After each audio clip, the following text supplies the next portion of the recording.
Hello, আসসালামু আলাইকুম। আমি মোহাম্মদ সাইফুল ইসলাম। আপনাদেরকে দেখাবো যে কীভাবে আমরা উইন্ডোজ 10 আপডেট বন্ধ করতে পারি। সেজন্য আমার যেটা করতে হবে, প্রথমে আমরা স্টার্ট মেনু থেকে রাইট বাটন ক্লিক করি।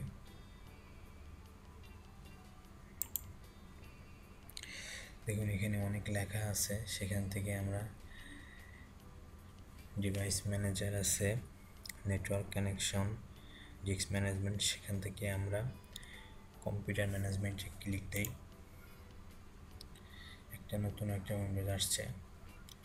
আমরা চাইলে অন্যভাবেও করতে পারি, সেজন্য আমাদেরকে যা করতে হবে, মাই কম্পিউটারের উপর রাইট বাটন ক্লিক দেই। এখানে দেখুন ম্যানেজ নামে একটা অপশন আছে, সেখানে আমি ক্লিক দেই। দেখুন নতুন একটা উইন্ডোজ আসছে। তো এখান থেকে আমি সার্ভিস অ্যান্ড অ্যাপ্লিকেশনে ডাবল ক্লিক করি। দেখুন দুটা লেখা আসছে, দুটা সার্ভিস WMI কন্ট্রোল। তো আমরা সার্ভিসে ডাবল ক্লিক করি। এখান থেকে ডাবল প্রেস করি এবং আমরা উইন্ডোজ আপডেটটি বন্ধ করব। আর একটু নিচে যাই,